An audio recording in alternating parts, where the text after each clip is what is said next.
Hello and welcome to OTRGold.com. Sorry, man, I'm off my rocker. Welcome to Dragnet Live from OTRGold.com. It has been too long since we've had a stream. Thank you for being here. Thank you, Joshua and Addie and Dodger Blue. Glad to see everyone still remembers about this, still joins these streams. So I have been gone for 10 days. I've been on vacation. I went with my dad to Prague in the Czech Republic. That is where at least my last name. That's where those ancestors came from that share my last name. And my dad is now in his 70s, and he hasn't been there. He's been wanting to do it for a while. So I decided to be his travel buddy, and we went out and had some fun over there. It's a beautiful part of the world. I'd never visited before. It was a really good time, but I'm excited to be back. We got 3 streams coming up this week, and then also we're planning a War of the Worlds broadcast on the anniversary of that, the original broadcast by Orson Welles, and then we're going to do a horror night of at least 2 or 3 horror shows, kind of get outside of the police genre and listen to that ahead of Halloween here in the United States. So stay tuned for that. See the chat. We got Nell, Joshua, Sam. Sorry, Joshua. I already said Joshua. So over it. Addie, it's great. Okay. So if this is your first stream, we're here every Monday, Wednesday, and Friday at 9 a.m. Pacific listening to Dragnet, one episode of Dragnet until we've listened to all 310 episodes currently available. During each stream, you can participate in the chat by going to youtube.com/OTRGold, or you can scan this QR code. It'll take you there. The chat's always fun. It's one of my favorite parts of this, and oftentimes I have to go back and re-listen to the episode because I was distracted in a good way by all the comments going off on the side. Today we're going to be listening to episode 81. The title is The Big Family, which is about a wealthy businessman who disappears. His car is found on the dock, but there is no body. This episode originally aired December 28th, 1950. And we've skipped out on I realized looking back, I skipped over a lot of the historical context of the last couple episodes. I was distracted. So we've missed some good things. Just to quickly touch on a few of them. December 16th, 1950, child star Shirley Temple announces her retirement from film at age 22. A couple weeks before that, she actually got married first time. The American movie critic Leonard Maltin was born in New York City. I think I might have mentioned that one before. But the week this episode was broadcast, there were 2 self-propelled trains from the Long Island Railroad that collided back in December 22nd. December 24th, the National Football League held their championship game. It wasn't yet called the Super Bowl. That was held in Cleveland Stadium, and the Browns beat the LA Rams 30-28. Cleveland had 5 interceptions, and they still won the game amazingly. December 25th, the Coronation Stone was taken from the Coronation Stone, which was originally taken from Scotland by Edward I in 1296, was stolen from Westminster Abbey and smuggled back into Scotland, December 25th, 1950. In the baseball world, Gillette and Mutual buy the All-Star and World Series rights for $6 million for a 6-year contract. American actor Henry Fonda married his 3rd wife, Susan Blanchard, in New York City on December 27th. Chinese troops crossed the 38th parallel into South Korea. The Korean War is still going on at this time. And author John Steinbeck got married to the actress Elaine Anderson on December 28th. So that's what's happening in history. I will share my screen out and we'll get the story started. And if you hear piano in the background, my apologies. My kids are taking piano lessons or music class, and they're practicing right now, but the door is closed. Maybe you hear that in the background. Okay. I typically like hearing it. I like hearing them practice the piano, but when I'm trying to stream, it makes it a little bit difficult. Okay. Here we go. So sit back, relax, and enjoy episode 81, The Big Family. And I see a lot of chats going on. I'm going to review the chat once this thing started here.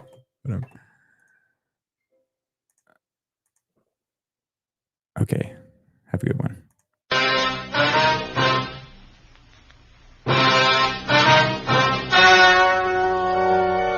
The story you are about to hear is true. Only the names have been changed to protect the innocent.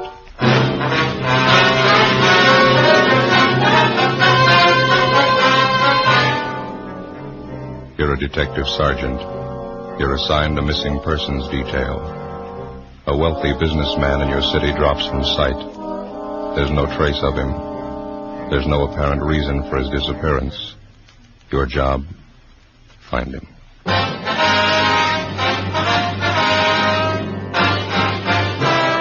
Dragnet, the documented drama of an actual crime. For the next 30 minutes, in cooperation with the Los Angeles Police Department, you will travel step by step on the side of the law through an actual case transcribed from official police files. From beginning to end, from crime to punishment, Dragnet is the story of your police force in action. It was Saturday, February 6th. It was foggy in Los Angeles. We were working the day watch out of missing persons. My partner's Ben Romero. The boss is Thad Brown, chief of detectives. My name's Friday.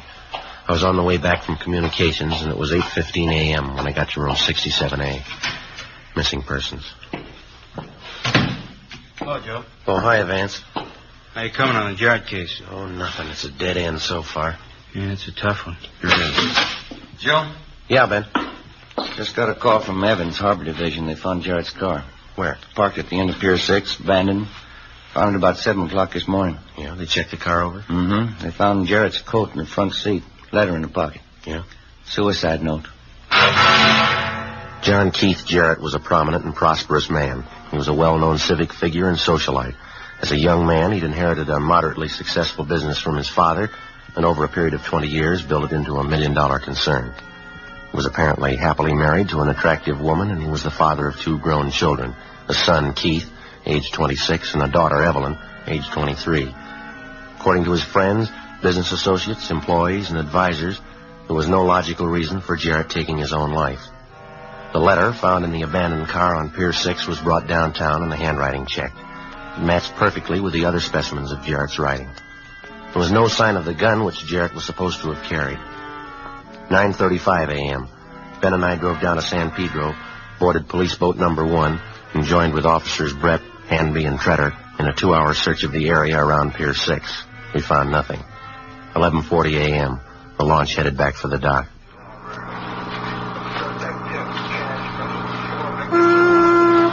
I can't make it out. Not a trace. Well, it might take a little time. Pretty fair chance that the tide swept the body out of the area. It'd still turn up. This fog's not helping much. Yeah. Maybe I'm just ornery this morning, Joe. I sure can't buy this thing the way it stands. I'll put in with you there. Jarrett disappears Thursday night after work. His car doesn't turn up till this morning. He made up his mind to jump off the pier. Why'd he stall around an extra day and a half? I don't know. How about Miss Jarrett? When's she due back? She's flying in late tonight from Sacramento.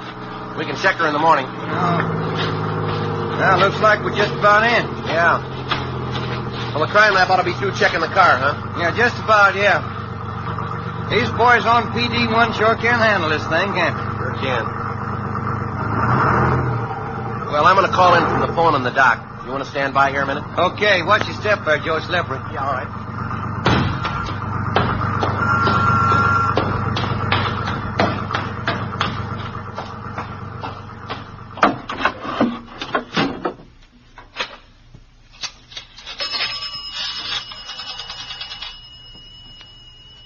Michigan 5211, please. All right. Crime lab, please. Hi, Lee. Joe Friday. Did you look over that car? Mm-hmm. Where? Oh. Yeah, we'll check with you. Right, thanks.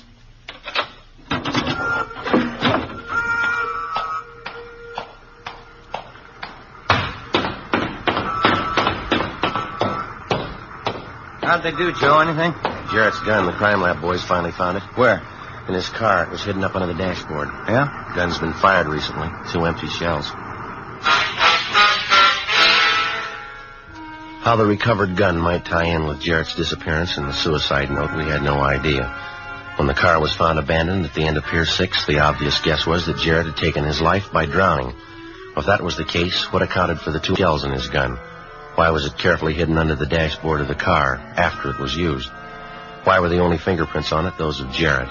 Together with Sergeant John Epperson, Ben and I spent the rest of the day interviewing the friends and business associates of the missing man. The answers were the same. Not one of them could think of a good reason why Jarrett would take his life. More than half of them thought that he'd met with some kind of foul play. Late that night, Mrs. Jarrett arrived back in the city. The next morning, Sunday, Ben and I drove out to the mansion in Bel Air to talk to her. She was a pale, middle-aged woman. There was a strong smell of liquor on her breath. I was just fixing these flowers. Not very good to keep them out of water very long, you know. Yes, ma'am. You go right ahead with it. Would you for some brandy or something? No, thank you. Please, something else? No, thank you. I think I might stand a little brandy. Helps sometimes in the morning.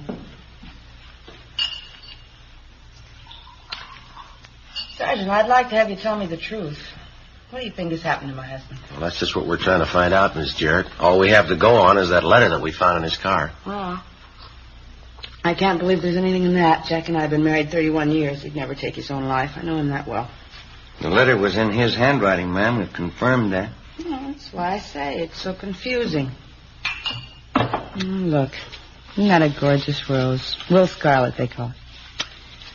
That's gorgeous. Yes, ma'am.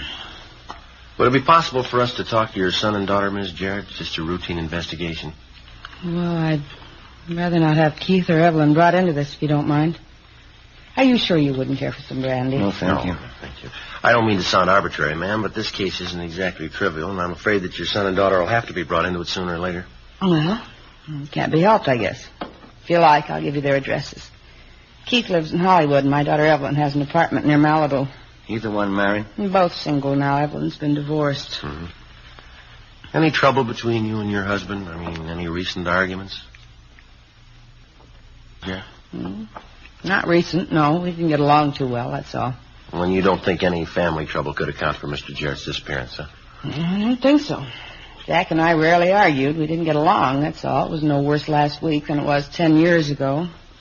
Oh, he has his work. I have my interests. Worked out as well as a lot of marriages, I guess. I'd better get on with these flowers. No offense intended, ma'am, but you don't seem too disturbed by what's happened. Suicide note and all. No? I guess I don't. You don't think this marriage trouble that you mentioned a little while ago could lead to your husband's suicide? Well, it didn't mean that much to Jack. Good or bad, his family never meant that much to him. Oh? It was always the company, business, making money. We never worked there. Jack didn't care about having a real family. It didn't mean that much to him. He wrecked everything I ever wanted. I won't bore you with the story. Do you know of any business troubles that might have upset him? No. Jack never discussed business with me. He had his own interests. The children had their own interests. I guess I have mine. Ma'am? I drink, Sergeant. It's something to do. I drink every day in the week. I drink quite a bit. It's only been since the children left. I blame them. Jack didn't care. Guess I don't care myself anymore. We never were a family. Do you know if your husband's seen your son or daughter recently? No, he never visits them. He never had anything in common with them. And you still don't think that this trouble has any connection with what might have happened to Mr. Jarrett? Maybe. I don't think so. Doesn't seem to matter that much to me. How do you mean? It doesn't matter, Sergeant. I don't hate Jack. I don't love him. Yeah. I just don't care, that's all.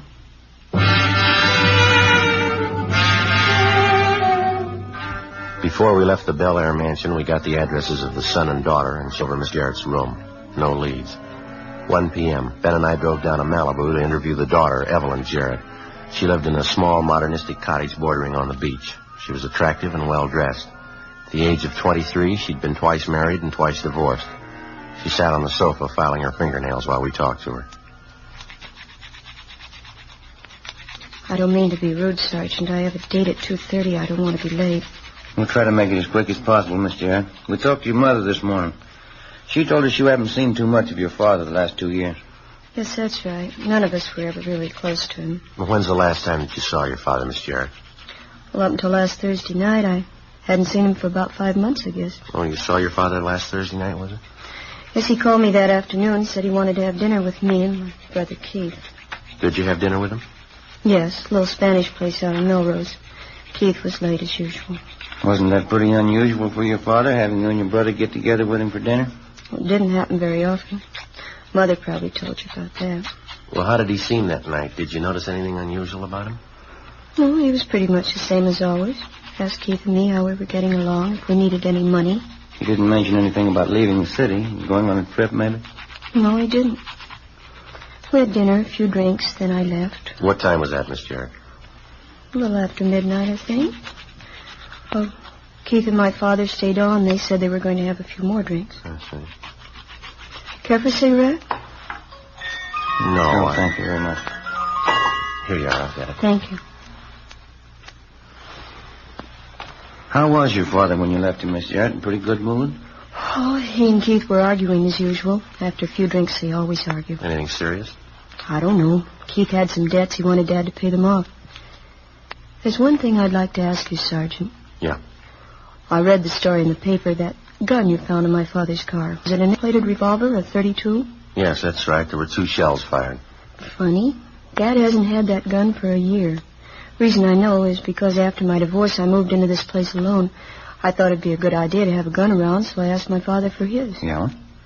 He told me he'd given it away already. He didn't have any more use for it. Who'd he give it to, do you know? Told me he gave it to my brother Keith. That was almost a year ago. No? It must be a mistake. If Keith had the gun, how could they find it in my father's car? Well, maybe Keith can tell us. As soon as we left Evelyn Jarrett, we drove to a public phone booth, and Ben put in a call to the Green Castle Apartments in Beverly Hills, where Keith Jarrett was living. There was no answer.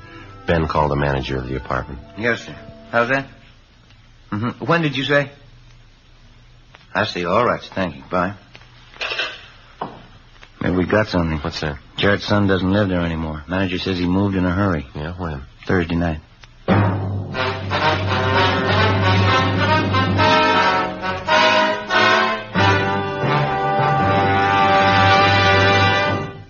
You are listening to Dragnet.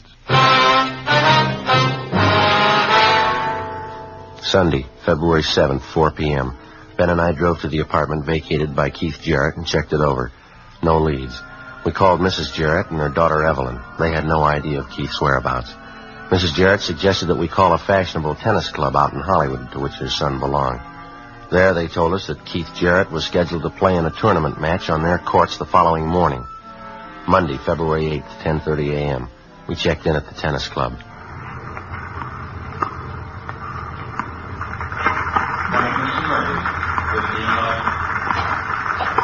Joe, I talked to the man at the desk. Yeah? He said Keith's around here someplace. He's having a boy page him. He'll send him over to her. Okay. Wonder if this is where he moved after he left the apartment. No, I talked to the clerk at the desk. They don't have living quarters here. And that's sure a beautiful stretch of lawn, isn't it? Yeah. Wonder if they have any trouble with Gopher. Nice shot. My name's Jarrett. You gentlemen looking for me? Oh, yeah. Police officers, Jarrett. We'd like to talk to you a few minutes if you don't mind. Oh, not at all. Got a match coming up. Yeah, I got time. What can I do for you? It's about your father, Jarrett. We've been assigned to the case. Thought you might be able to help us out. Oh, yeah. I'll tell you anything I know. Figure suicide. Kind of unusual. We haven't spent much time together the last couple of years. My father and I didn't get along too well. How'd he seem to you Thursday night, all right? Yeah, pretty much the same as always. We ate, had a few drinks. That was about the size of it. What time did you leave the restaurant, you remember? Oh, 1:30, I guess. Did your father leave with you? Yeah, that's right. We drove to my place for a nightcap, talked a little, and then he left. What'd you talk about, do you recall? Same old thing. Tried to argue me into taking a job with a company. He's been trying to sell me on it for years. I never could see it. Let's see. What kind of work do you do now, Jack? Tennis. How's that? I play tennis. Follow the tournaments.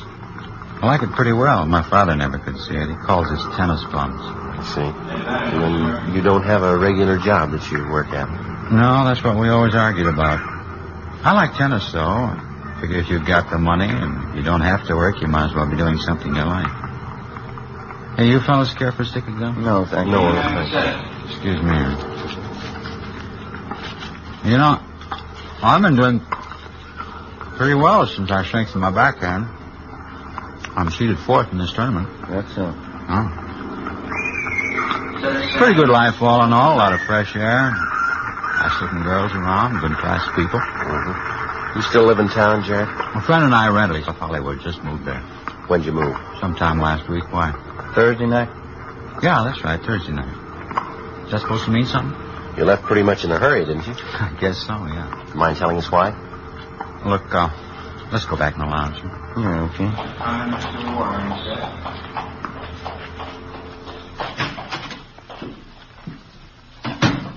A little more privacy, no use advertising it. What's that? I got quite a few bills around town that need paying. Tried to get my father to cover them when I saw him Thursday night. He turned me down, so I figured the best thing to do was move. I'd lose some of the bill collectors, for a while anyway. Mm-hmm. Do you usually notify your family when you move? Well, I was going to let them know. I haven't gotten around to it yet. I don't think I get it, all these questions. Just routine, Jared. We understand that your father gave you a gun about a year ago, a .32 revolver, nickel-plated. Yeah, that's right. Well, if you had the gun, how come it was found in your father's car? Because he asked me for it back. Oh, it must have been 6 weeks ago. You say why he wanted it back? No, I didn't ask him. I dropped it off one day when I was going by his office. You can check with his secretary, Mr. Butler. Say, fellas, if you don't mind, I better run. I got that doubles match coming up. Just one more question, Jared. Can you think of a good reason why your father'd want to take his own life? Just one. Yeah? You met my mother?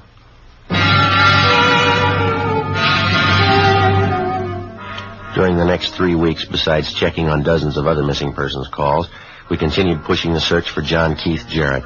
One by one, we eliminated the possibilities. Jarrett's personal physician told us that after a recent examination, he considered his patient to be in sound physical and mental health. We rechecked Jarrett's business rating. His company was in excellent financial condition. His bank statements were gone over. Nothing showed there. We talked to Jarrett's lawyer. He could think of nothing to account for his client's disappearance or possible suicide. We went back and retraced our steps. Outside of the gun found in Jarrett's car, which tied in with nothing, there was no hint of fire involved. 2 months went by. We kept pressing the search. We got nowhere. Thursday, April 11th, I had lunch at the Federal Cafe, and then I took our car, 80K, to the police garage for servicing. 1:15 p.m. I checked back in at the office. Joe. Hi. Got something. Yeah? The Jarrett case. This kickback just came through from Washington. Oh, let me see. Here, look here. John Mitchell, Port Santa Tomas. Santa Tomas. Yeah, we've been there. A little fishing town north of San Diego. Oh, yeah, sure. Walter Mitchell applied for a Coast Guard pass March 18th. Let me see. Checked the fingerprints on Mitchell's application. Found to be the same as fingerprints on missing persons. Guess we made it, Mitchell. Same man, huh? 2 p.m. Ben and I checked out of the office, got in a car, and drove down the coast to Port Santa Tomas, a small fishing town with a population of 250. For a Coast Guard pass, the man who signed himself Walter John Mitchell listed his address as Pier 2, berth number 11. When we checked there, the berth was empty. He pointed to a fishing craft lying halfway out in the bay and identified it as the Blanche S., Mitchell's boat. Said he was having engine trouble. The man told us that he had a small boat that he'd rent out for $2. We took him up on it.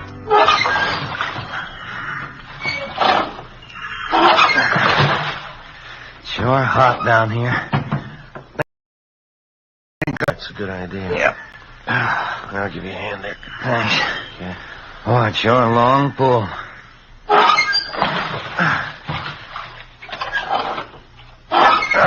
You want me to take over for a while? No, we're almost there now.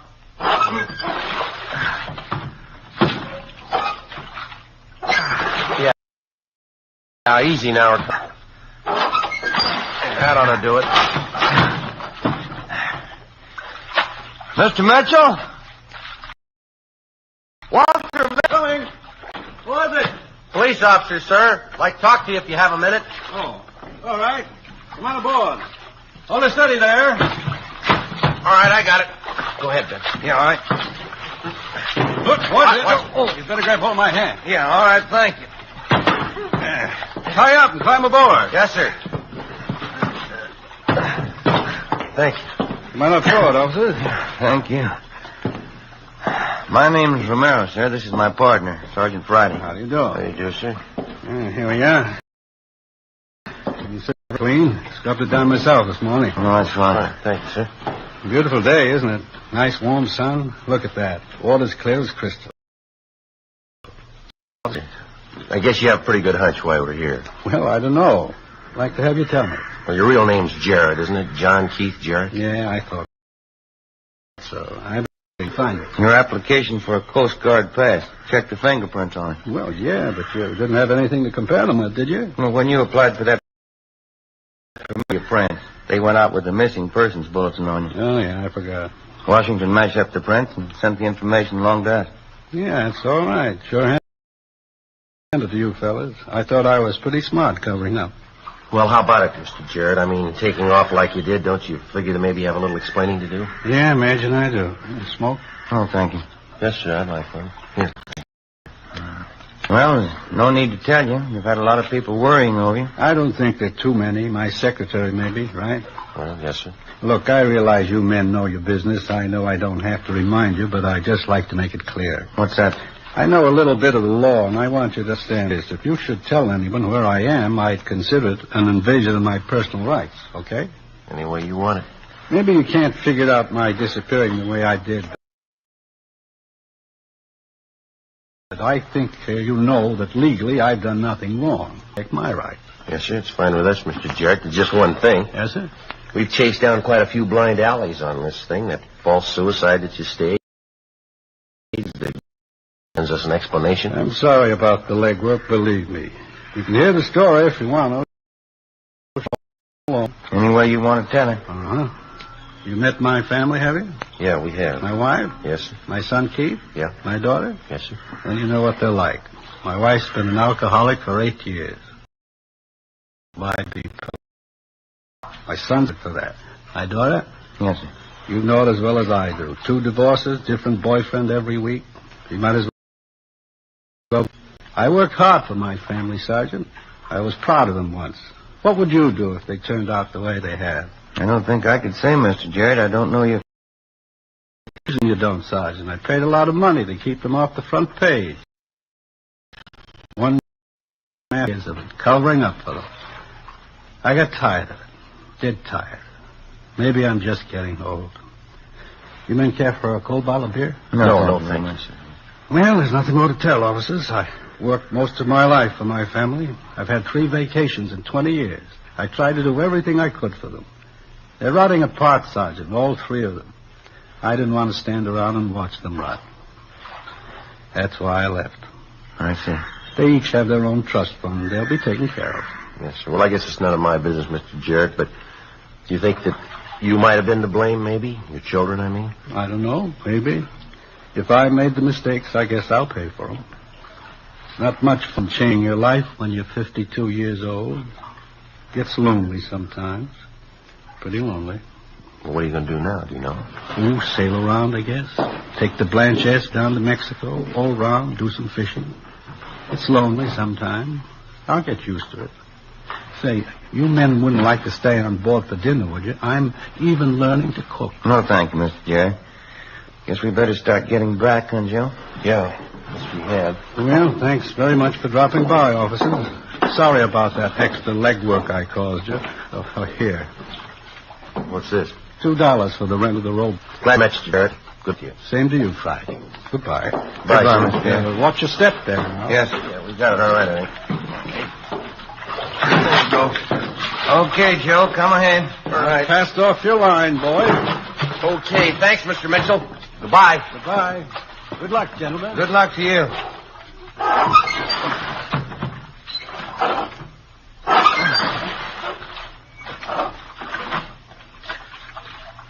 Nice fellow, that Mr. Mitchell, huh?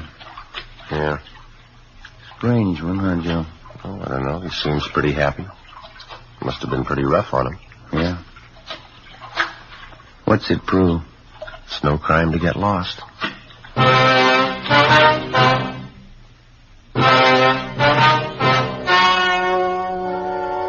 The story you have just heard was true. Only the names were changed to protect the innocent. On April 19th, a final report was filed by officers investigating the disappearance of John Keith Jarrett. In a moment, the results of that report.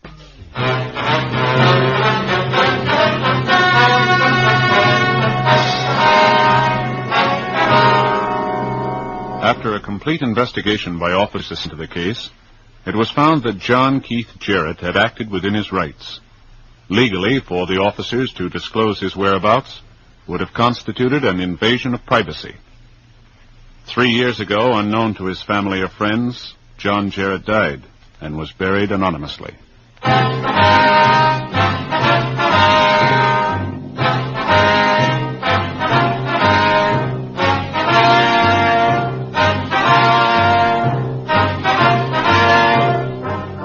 You have just heard Dragnet, a series of authentic cases from official files. Technical advice for Dragnet comes from the Office of Chief of Police W.H. Parker, Los Angeles Police Department.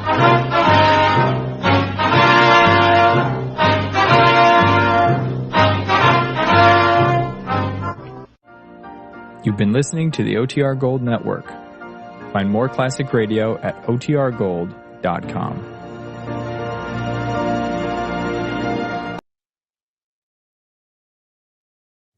All right. I hope everyone enjoyed that episode. It's kind of a crazy story to just walk away from everything and go off the grid completely.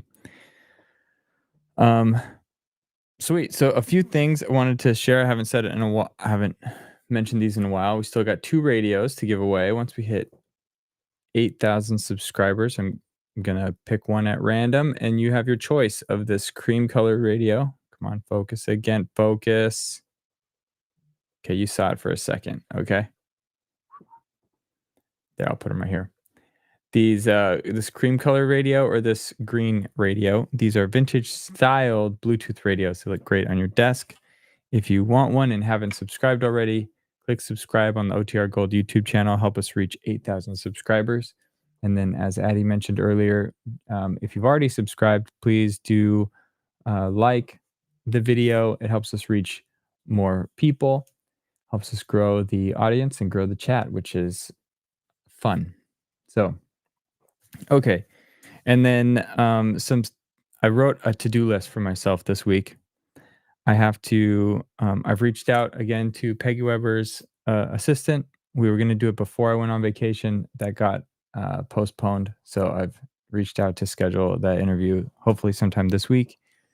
I've been uploading podcasts to YouTube. So if you go to the OTR Gold YouTube channel and click on the podcast tab, you can see all of Dragnet, all of Suspense. I have all the podcasts for all of the streams that I have, with the exception of CBS Radio Mystery Theater. That one's in progress. I'm working on that one. Once that one's done, I'll actually be adding more. So if you like listening to that on YouTube, it's now there on the channel. I also need to schedule a War of the Worlds broadcast. We're going to do that on the anniversary of the original broadcast, which is this month. So stay tuned for that.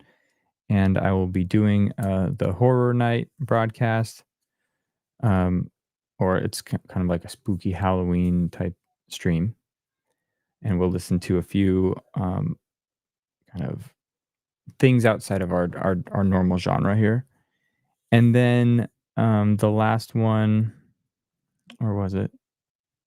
Oh, Marshall asked about movie nights. So I'm going to be doing a movie night. The goal is once a month. It'd be the first Friday of the month. So stay tuned for that.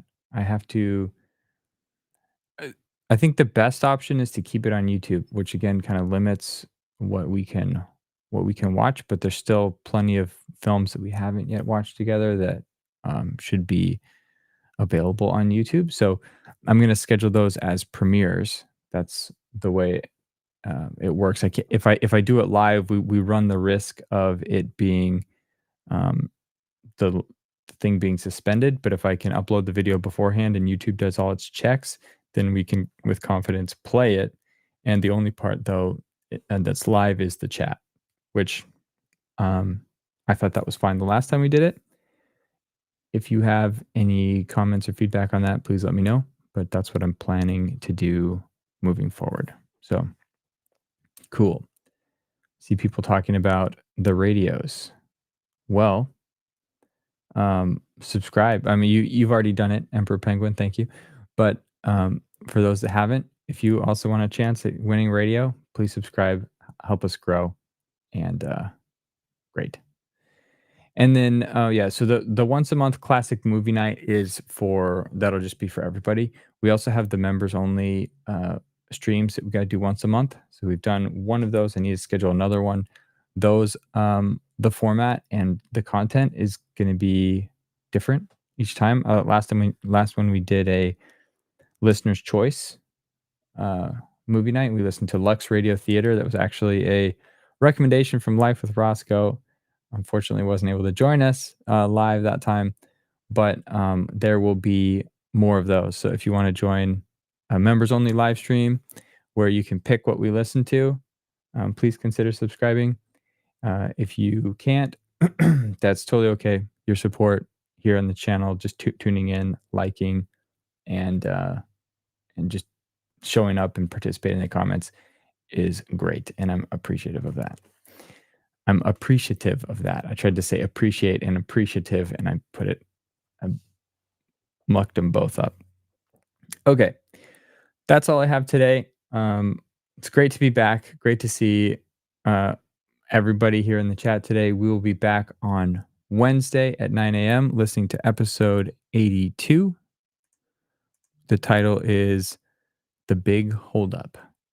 So hope to see you then. And have a great Monday. Bye.